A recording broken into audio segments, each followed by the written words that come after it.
The most powerful bankers in America came together for a meeting yesterday and began to work out how to regain the right to do exactly what they did when they crashed the economy in the late summer of 2008, so that America's biggest banks can undercut the Obama administration's new Wall Street rules and get right back in there and restart that risky trading and speculating, which they so spectacularly suck. Our fourth story tonight, the chief lobbyist for Wall Street banks and financial firms put it this way, quote, "Our focus here is to help." Reuters reports that James Gorman, the chief executive of Morgan Stanley, complained about, quote, rhetoric aimed at Wall Street and speaking to the public just days after angry Americans voted against bank bailouts, said the banks need more time to recover. Quote, "It's only 2 years on. You need a little bit of patience to rebuild, to accumulate the capital you need," which is weird because bonuses are up from last year. Morgan Stanley, not the only company that belongs to SIFMA, the Securities Industry and Financial Markets Association. Other members include J.P. Morgan Chase, Goldman Sachs, Bank of America. You get the idea?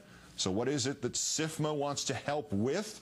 Turns out the same thing the Republicans want. As we reported last week, the day after the election, expected new Financial Services Committee Chairman Spencer Backus wrote to bank regulators urging weak enforcement of the Volcker Rule, which keeps banks out of the risky business that sank some of them and us last time. Among those practices, proprietary trading, banks gambling not just with your money but with their own, giving them a conflict of interest.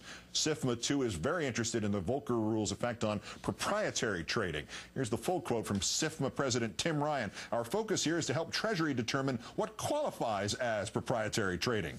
Mother Jones magazine reports SIFMA last week asked bank regulators to do a study of the Volcker Rule as soon as the first study they asked for is done. And if you think it's only Republicans like Backus doing Wall Street's bidding, Democratic Senator Jim Webb tells Real Clear Politics he pushed for a vote on a one-time tax on Wall Street's bailout windfall bonuses. He failed. Quote, "I got so much froth from Democrats saying that any vote like that was going to screw up fundraising." With us tonight on this, documentary filmmaker Michael Moore, whose works include Capitalism, a Love Story. Good to see you, Michael. Well, good to see you. And just a little advice for you next time. Form yourself into a corporation. Exactly. Then you can, like, give to whoever as much as you want. Nobody cares. And if your bosses have a problem with it, they can just take it up with Scalia. All right. But welcome back. Thank you kindly, and thank you for your help in that. To this larger thing, yes, the Volcker Rule, why is it so important? Well, first of all, I just have to say that it's so funny that President Obama did everything that capitalism and Wall Street would have wanted him to do. He voted for the bailout. He put their boys in charge, Geithner and Summers. He did the thing with the auto companies, gave them money, did everything that they would have wanted him to do. And their appreciation of it is to then fund candidates to remove Democrats from the House after essentially he saved their ass. Right. It's so ironic, and it's the other irony to this is that Volcker, Paul Volcker, if younger people may not remember, he was Ronald Reagan's guy. Yeah. Okay? So he's now considered the lefty. Yes, of course he is. By Wall Street. And I just think that this is what is so absolutely outrageous about this, that they now want to lighten up on the Volcker, lighten up on these things. Don't attack us so much. Are you kidding me? After what you did to this economy, let's again short memory span. Let's just remind people what they did was they encouraged all of their bank officers and loan officers to give loans, mortgages that they shouldn't have been granting. Right. Okay, then they resold those. They bundled them up and sold them off to make money off it, and then they took bets against those mortgages that they knew were going to collapse so they could make even more money. And then after the House of Cards came down, they wanted you and I to pay for it, and the fact that they are even asking for this when they should be in prison. Yes. This is what I mean, seriously, are you Well, but this is the greatness of capitalism. This is it. It's like, oh, we have all the money, print some more. We don't have enough the money. Yeah, and let me kick you in the face while I'm doing it. Right, and then charge you for using my boot. Exactly. Right. Is it possible that we're going to see Roger Clemens in prison before any of the people that created the crash of this? I mean, a guy who, I mean, seriously, yes. yes. That's the answer. He will go somewhere, but these guys won't. To make this not look like a Republican thing only, the Jim Webb claim that Democrats refused to tax Wall Street bonuses because it would hurt Democratic fundraising. Do you buy that? Yeah, absolutely, sure. Yes. Yeah. Of course.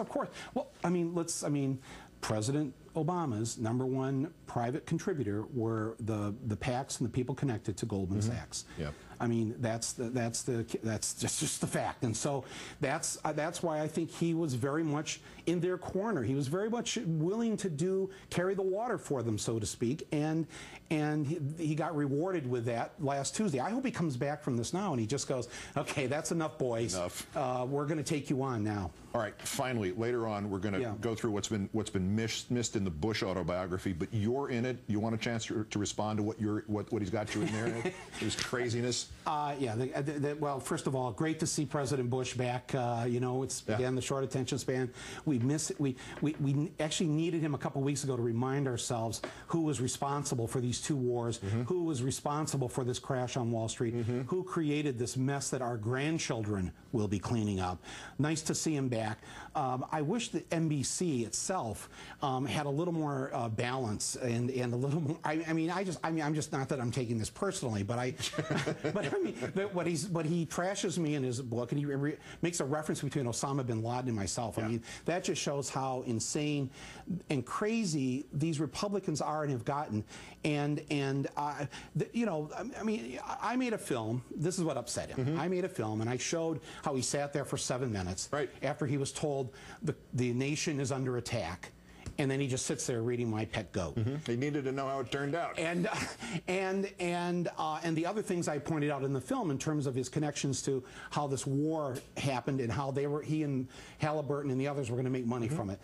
I would love it, actually, if my plea, if Mr. Immalt or anyone who's watching here at GE, I will give them for free Fahrenheit 9/11 to run on NBC as balance.